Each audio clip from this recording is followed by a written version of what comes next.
If you haven't been involved in scouting recently, there's a lot more to it than you'd imagine. We'll tell you all about it coming up next on Carolina People.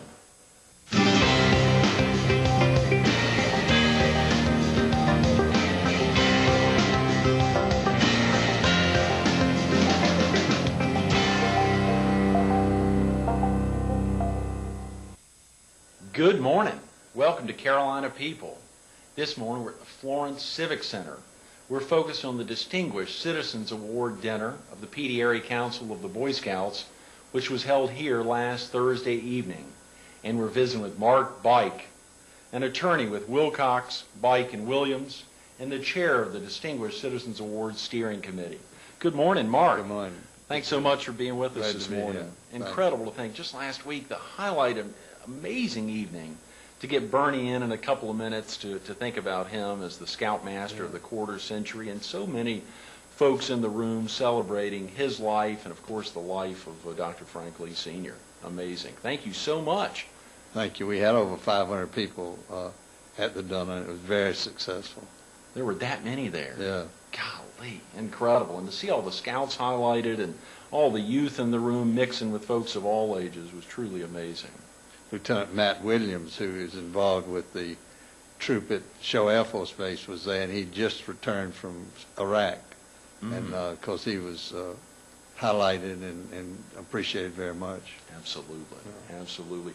Mark, for viewers who may not have seen you on air or visited with you in person, a little bit about yourself. Are you originally from the area? I'm originally from St. Matthews, which is in the Midlands, and I grew up there, went to the university, and then after I finished Carolina, I had to do 3 years with the Judge Advocate Corps of the Air Force.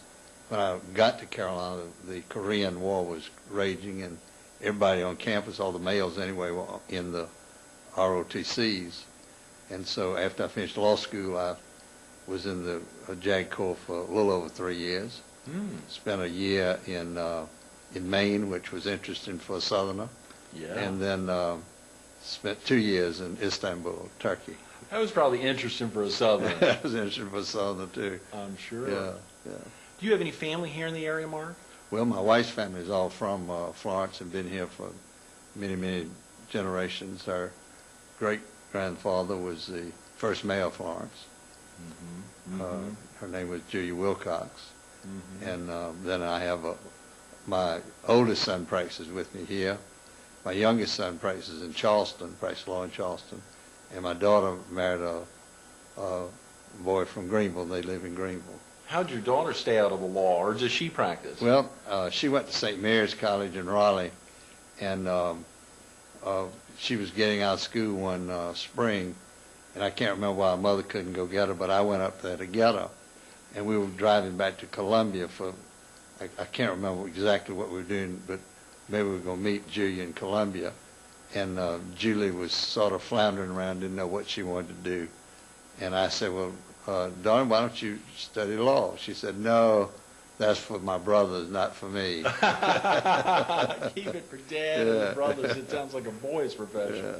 Wow. That's well, when I was in law school, there were 3 girls or ladies or women, I don't know what females like to be called anymore. Some of them like to be, growing up I always thought it was a very nice thing to call them ladies, but I've been called down by some females. They don't like to be called ladies, but anyway, there were 3 ladies in our law class. Now almost half of the law school is female. There were 3 out of how many students would you remember in your class? We would have, well, now that was in the whole law school. That was 3 out of 300.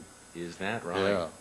Well, I tell you, interesting, I got to share that. My grandmother practiced law in North Carolina for a little more than 7 decades, and she was the only woman in her class when she was graduated in 1920, #1 in her class. There are women who've obviously done amazing things, and they've surely changed the landscape to make it a lot easier for law students now.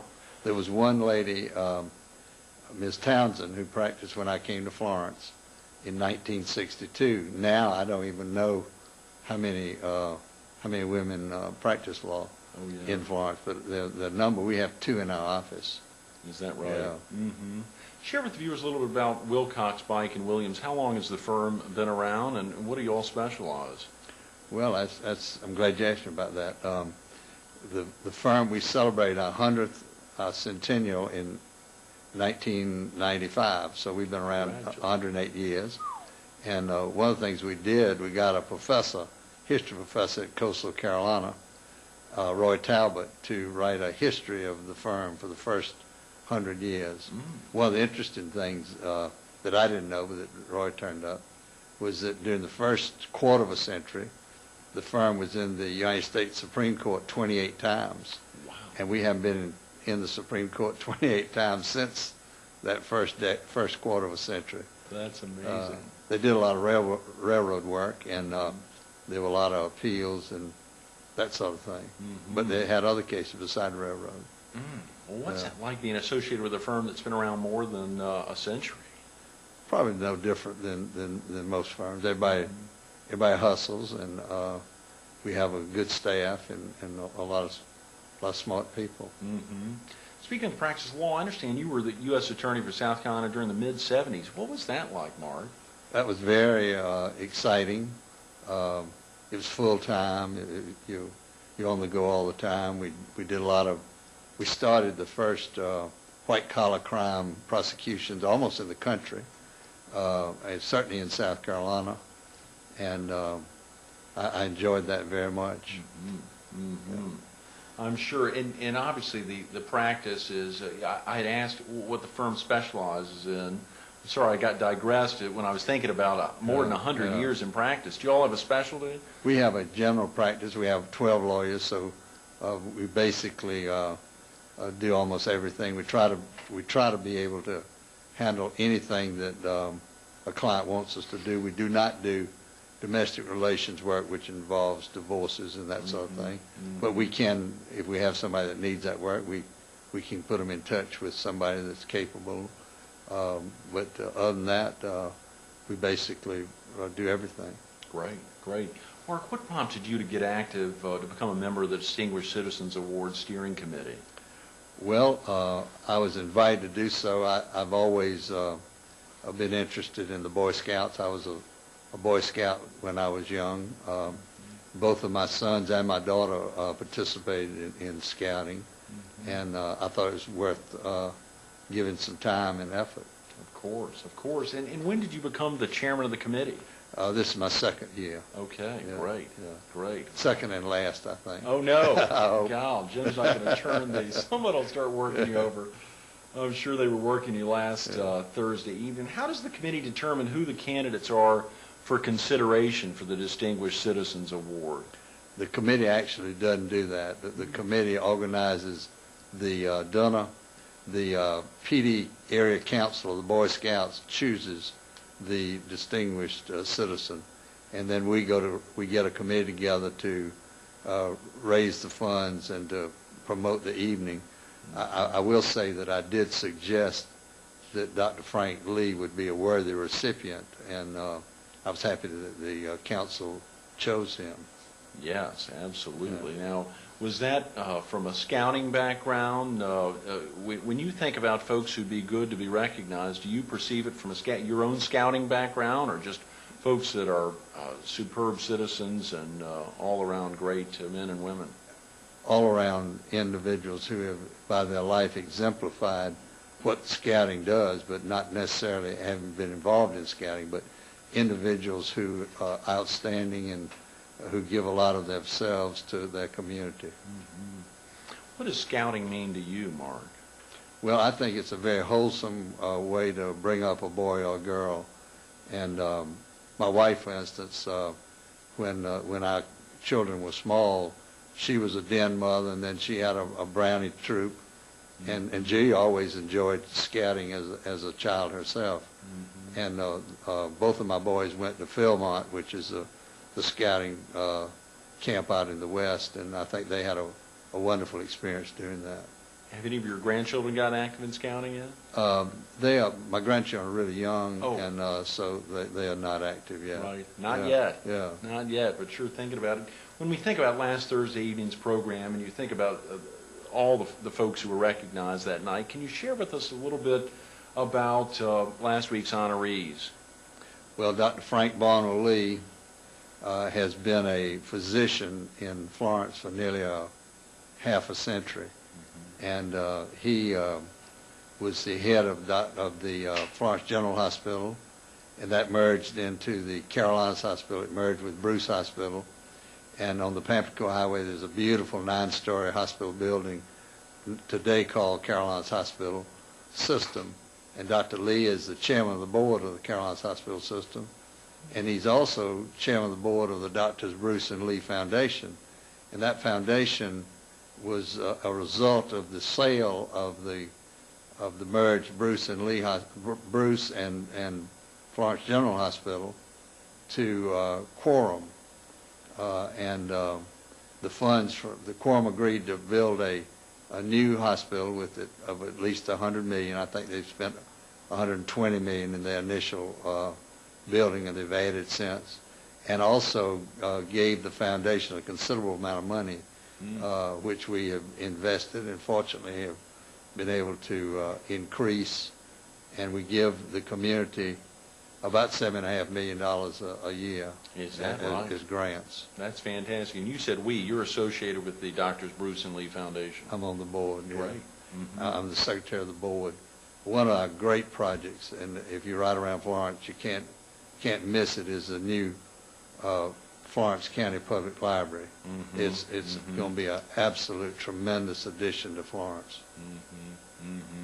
Bernie Moore was also highlighted at last Thursday's ceremony. How about a little bit about Bernie coming up in a couple of minutes? Bernie has devoted his youth and his adult life to scouting, and Bernie is certainly a wonderful example. He's not only been active in scouting, he's been active in the Central Methodist Church, and he's well known in Florence, and he has given an incredible amount of himself to scouting and to his fellow man. Absolutely. Mark, if you weren't practicing law here in Florence, what do you think you'd be doing?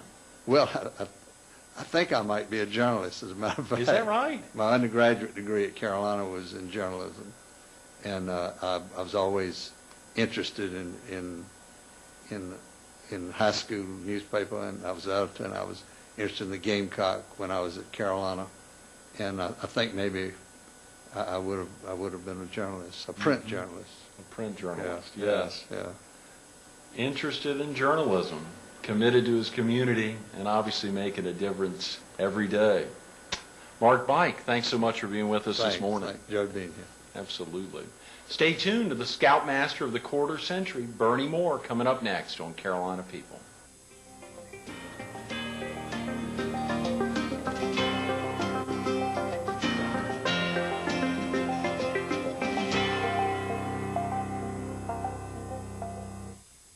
Good morning.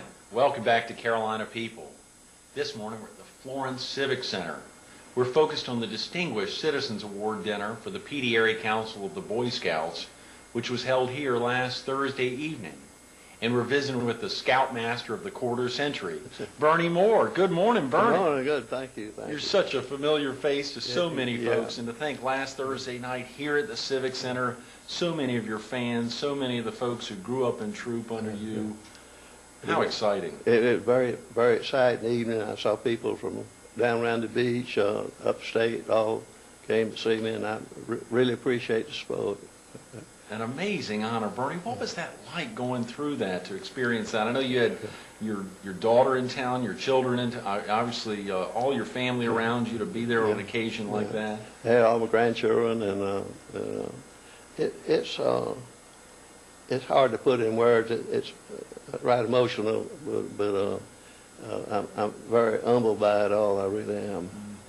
To think it was 1937, to put a date on that, to think of that when you were first signing up, filling out that Boy Scout application, the excitement revolving as a youth around that, and to think 66 years later to be celebrating that many years in scouting. Was there ever a break in scouting, Bernie? There was a break in World War II when I served in the Air Corps, and then when I got out, they Boy Scouts, anybody in the military during World War II, to give them credit for not missing, to give them tenure during that time. So that's how. And then when I got out, I registered back up, and then when I was going to school, I still kept affiliation, went off semesters. I remember the last time we were together, we were at the Alan Clemens campsite up at Camp Coker. Yeah. Do you remember the first time you visited Camp Coker, Bernie? Yeah, I think it was 1935. I had a older brother and sister that went up there. Is at the Methodist Church rented camp and had summer camp up there, and I visited up there, and I fell in love with the place. And, rode my first outboard boat, and then I got hooked on boating. I'm still hooked on boating, so all my memories up there have been very pleasant. Your first experience on a boat was at Camp Coker. Right, right. That's amazing. And it must have been a 5-horse motor, but I never believed I could go that fast through the water, you know. That is amazing. Well, you know, obviously we think both Camp Coker and the PD Area Council have had such an inextricable aspect of your life, have been so involved in your life, and we think not only the 66 years of involvement with the council, but you've also been on the board, the executive board, for many years. How long have you been associated with the executive board? 30 years. And you've been its treasurer for how long? 30 years. Oh, come on. Yeah. You came on board, on the executive board 30 years ago and immediately set in as treasurer. Right. We had 2 treasurers, but I signed on that. And I've seen the up and downs, and we're one of the ups now. We're really doing great. It's such a nice thing to have this banquet because it gives us funds to operate on, and with the times not as great as we all like it to be, you really appreciate people who underwrite this program. And I'm real proud of our executive board. Every one of them increased their pledge, I said, and gave us a significant amount of money to the Boy Scouts, and I'm just so proud of every one of them. Thank God, yes, absolutely.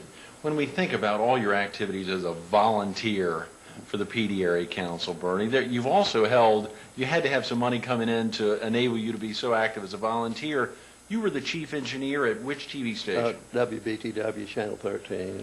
And you actually helped put them on the air. Yeah, I installed the first transmitter and first studios and first live cameras I helped install. And people don't realize, but back in those days, in 1965, when we had the Dixie Youth baseball game here in Florence, we actually broadcast it live. You're kidding? No, I put up a 70-foot scaffolding, and it was at Royal School, and we used a 6 gig to go back to the station. So back now, you just drive up and pop the antenna and you're on the air. But back then, it was a 2-day setup. Oh, yeah, I'm sure. When you think back to that time, Bernie, now TV 13 is about to celebrate 50 years here, broadcasting in the PD area and serving the Strand in a heck of a large area. Right. The experiences being in broadcasting in 1954 and staying involved so many years there at TV 13 and just in the broadcasting world, what was that like experiencing? Well, I have lots of young people, grandchildren, all ask me that the TV sets have a remote control. And I told them, no, you didn't need one. There was only one TV station, you turned it on and that was it. We didn't sign on until the afternoon, about 5 o'clock, but we'd turn it on in the afternoon, and we'd have lots of people just sit all afternoon looking at test patterns. Golly. It was amazing back then. In fact, television's still amazing. Yeah. It's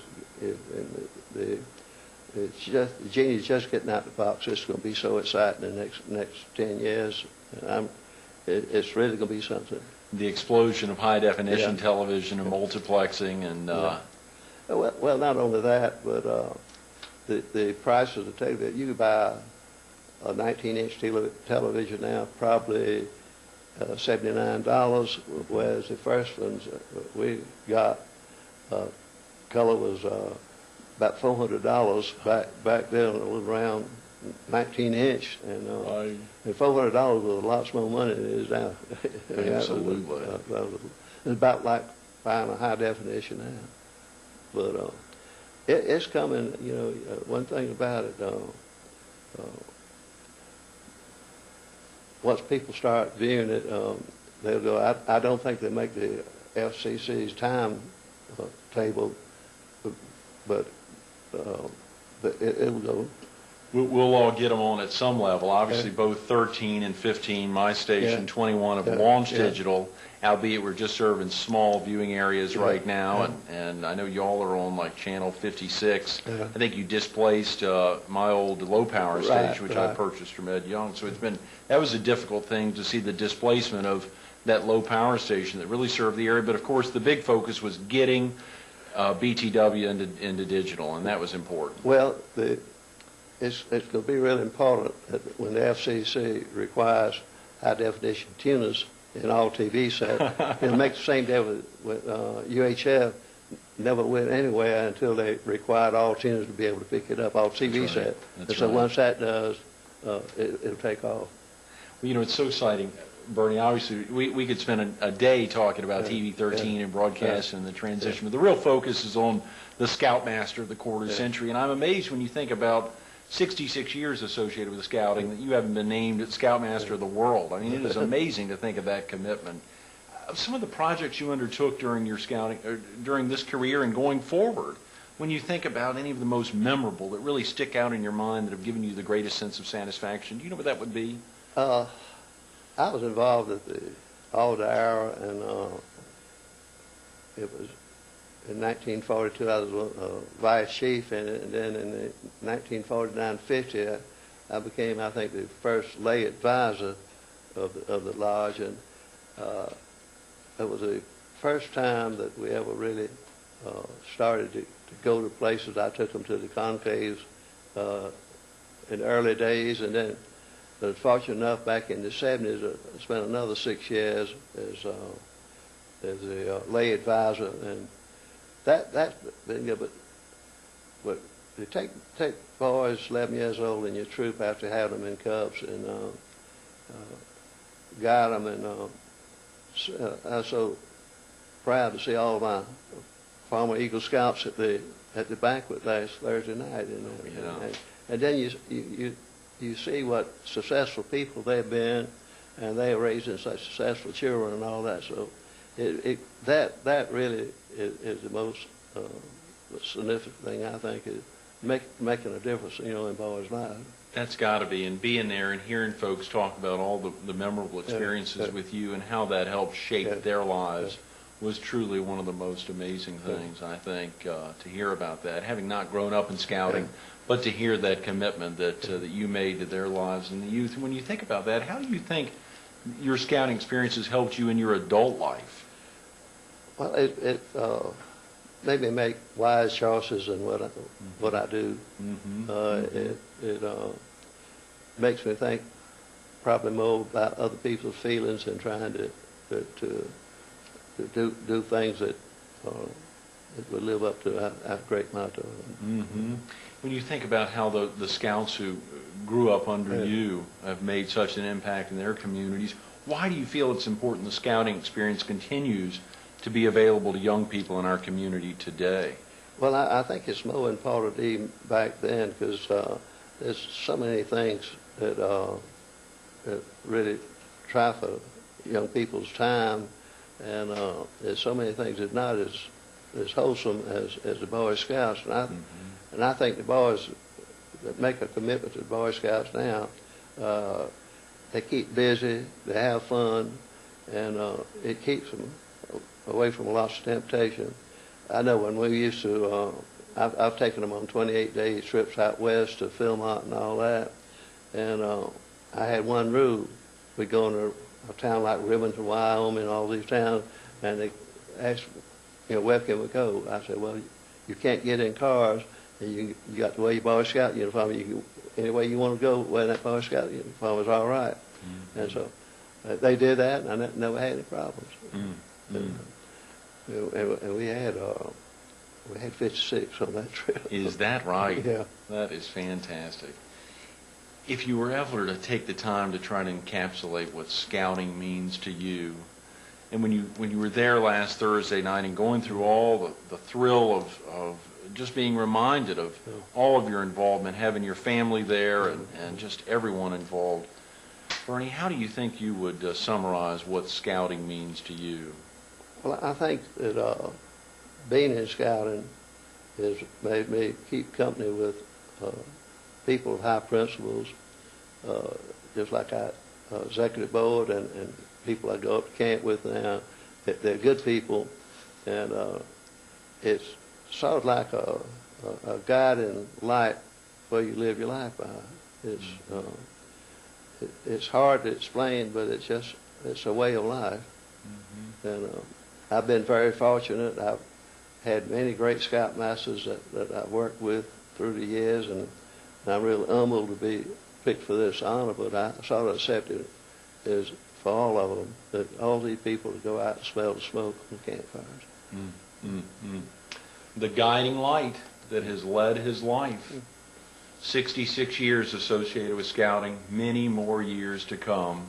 Treasurer of the PD Area Council for 30 years, and now the Scoutmaster of the quarter century. Bernie Moore. Bernie, you honor us being here. Thank you. Well, thank you for having me, Greg. Thank you. Absolutely. Stay tuned to more Carolina People coming up next.